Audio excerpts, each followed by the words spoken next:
Hello दोस्तों, fish Palanpur में आपका स्वागत है। दोस्तों, मछलियों के संपूर्ण जानकारी वाले इस वीडियो सीरीज में आज हम बात करने वाले हैं रूपचंदा मछली के बारे में।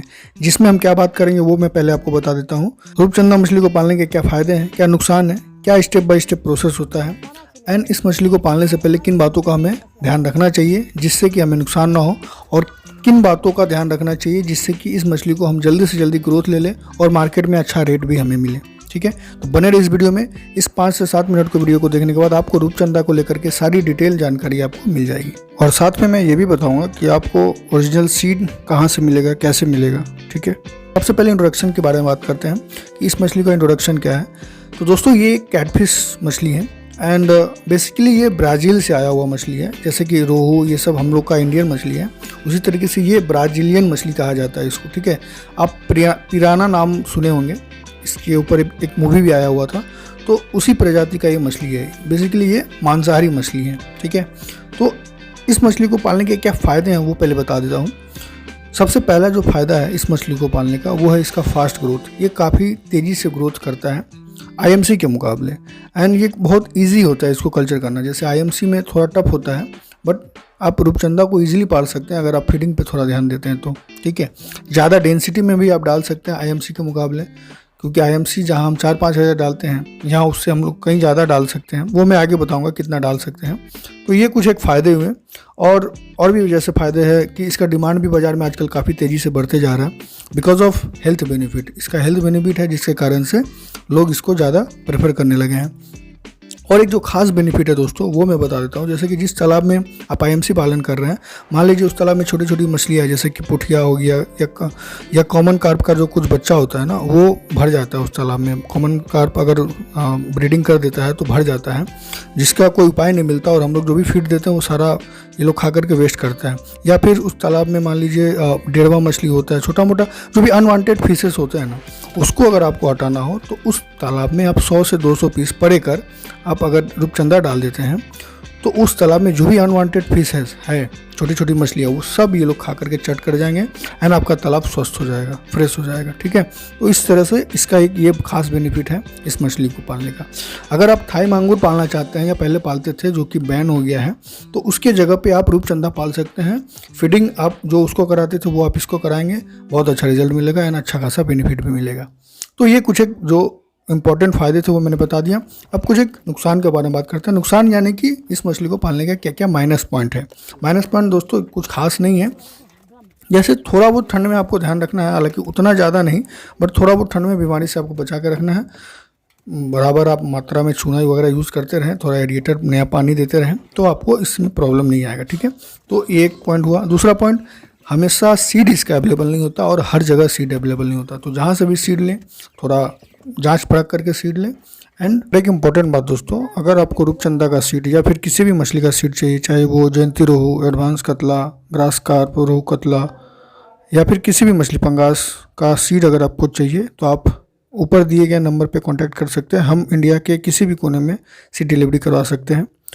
क्योंकि आप जानते हैं कि मैं सीड को लेकर के बहुत ज़्यादा सजग रहता हूं, तो मैं कोशिश करता हूं कि अपने ऑडियंस का या फिर अपने सब्सक्राइबर को जो हमसे सीड लेना चाहते हैं उन्हें मैं ओरिजिनल सीड ही दिलवाऊं। ठीक है, तो आप इस दिए गए नंबर पे व्हाट्सएप या कॉल कर सकते हैं।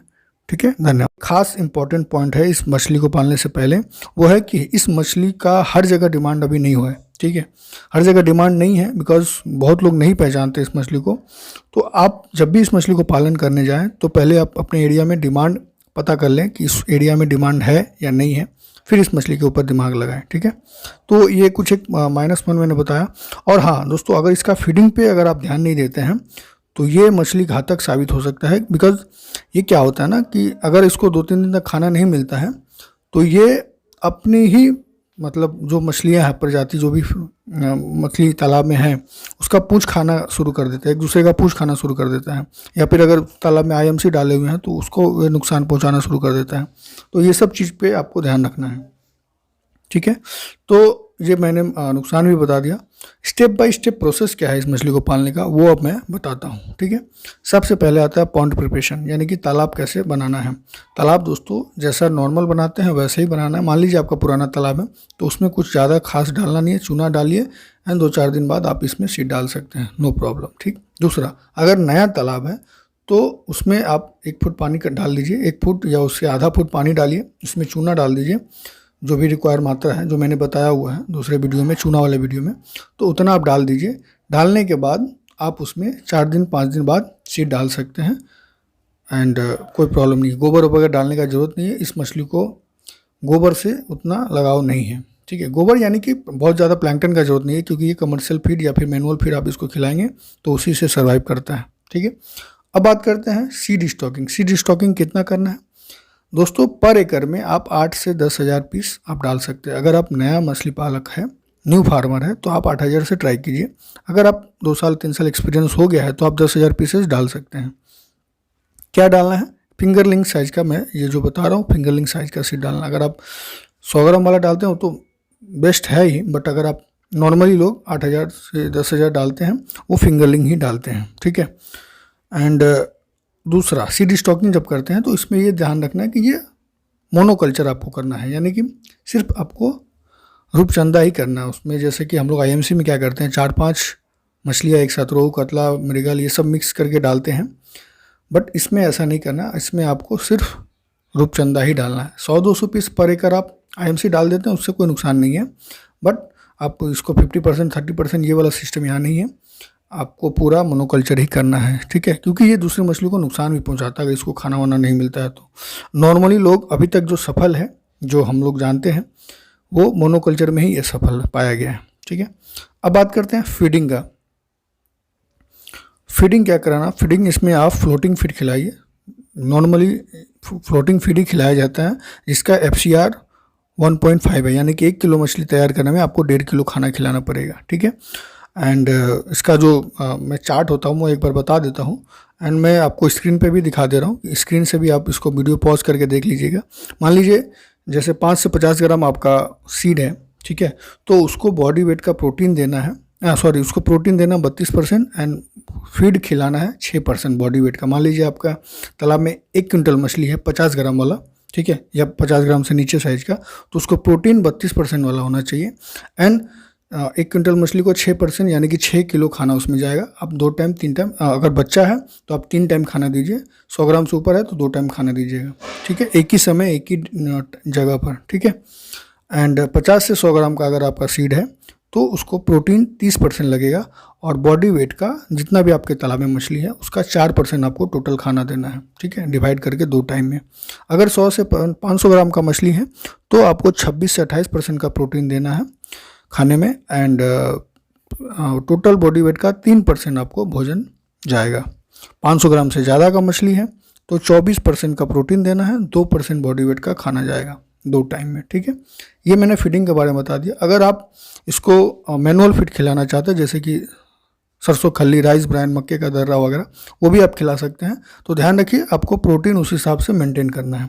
प्रोटीन कैसे कैलकुलेट होता है वो मैंने वीडियो बनाया हुआ है, आप जाकर के वीडियो देख लीजिए कि अगर 32% का प्रोटीन खिलाना है हमको राइस ब्रान और खल्ली, तो कितना खल्ली देना है, कितना ब्रान देना है, वो उस वीडियो में मैंने बताया हुआ है, आप वहाँ जा करके देख लीजिएगा तो आपको निकालना आ जाएगा कि मेरे खाना में कितना % प्रोटीन बना हुआ है। आप इस मछली को चिकन का वेस्ट या मटन का वेस्ट भी खिला सकते हैं बाज़ार से ला करके। बस ला करके आपको वहाँ उसमें से हड्डी वगैरह छांट लेना है, हड्डी या पंख, अगर चिकन लाते हैं तो पंख वगैरह छांट करके इस तालाब में डाल दीजिए, वो खा लेगा, ठीक है, उससे भी अच्छा ग्रोथ होगा। ये हो गया फीडिंग के बारे में। सैम्पलिंग के बारे में आप बात करते हैं। सैम्पलिंग दोस्तों बहुत ज़रूरी है, हर महीना आपको सैम्पलिंग कराना है, बिकॉज 2 चीज़ है, आप सैम्पलिंग कराते हैं तो आपको पता चलता है कि इस मछली को कोई इन्फेक्शन वगैरह तो नहीं हो रहा है, और दूसरा जो हम खाना खिला रहे हैं उस हिसाब से ये साइज इसका ग्रोथ हो रहा है या नहीं हो रहा है। अगर नहीं हो रहा है तो फिर हमको कोई दूसरा एक्शन जो लेना है वो ले पाएंगे।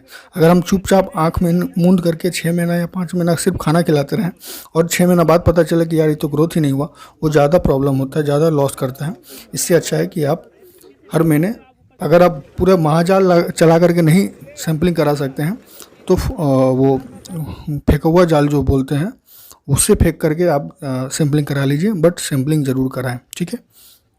ये हो गया सैम्पलिंग को लेकर के। हार्वेस्टिंग के बारे में बात करते हैं दोस्तों। अगर आप फिंगरलिंग डालते हैं तो 6 से 7 महीना में आपका मछली तैयार हो जाएगा मार्केटेबल साइज़ का, यानी कि 800 से 1 किलो मछली, 1 किलो का साइज़ का मछली हो जाता है। और बाज़ार में आपको रेट करीबन 120 से लेकर के 140 के बीच में मिल जाएगा। ये डिपेंड करता है लोकेशन के हिसाब से, कहीं कहीं 120 है, कहीं 140, 150 तक भी बाज़ार मिल जाता है। तो और अगर आप इसको मंडी लेके जाते हैं तो वहाँ आपको रेट थोड़ा ज़्यादा मिलेगा, बट ध्यान रखना है कि वहाँ आपको कमीशन भी लग जाता है। एंड बट फ़ायदा ये है कि आपका ज़्यादा से ज़्यादा क्वांटिटी वहाँ बिक जाता है। ठीक है, अब कुछ बात करते हैं जैसे कि सावधानियाँ क्या क्या रखना है इस मछली को पालने से पहले। वो सबसे पहला जो इम्पोर्टेंट है, आपको मोनोकल्चर ही करना है सिर्फ, यानी कि सिंगल कल्चर करना है। इसमें IMC मिक्स ज़्यादा नहीं करना है, ज़्यादा यानी कि आप 100-200 पीस 1 एकड़ में डाल सकते हैं, कोई प्रॉब्लम नहीं उससे।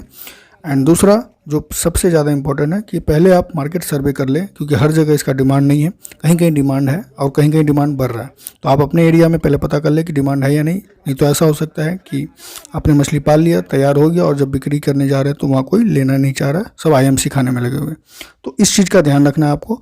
और एक ख़ास बात है दोस्तों, जो है कि इस मछली का आपको भोजन बंद नहीं होने देना है, क्योंकि अगर आप भोजन बंद करते हैं इस मछली का तो ये एक दूसरे के ऊपर हमला करना शुरू कर देता है एंड एक दूसरे का पूंछ काटना शुरू कर देता है। और ये भोजन बंद का क्या मतलब होता है कि मान लीजिए किसी दिन एक दिन स्किप हो जाए तो कोई प्रॉब्लम नहीं है भोजन, बट 2 या 3 दिन अगर खाना नहीं मिलता है इसको तो ये फिर ये घातक हो जाता है। तो इस बात का आपको ध्यान रखना है। तो दोस्तों कैसा लगा वीडियो? अगर वीडियो पसंद आया हो, जानकारी अच्छा लगा हुआ हो एंड और कुछ भी जानना हो तो आप कमेंट करके पूछ सकते हैं। वीडियो को शेयर कीजिए, चैनल को सब्सक्राइब कर लीजिए। धन्यवाद।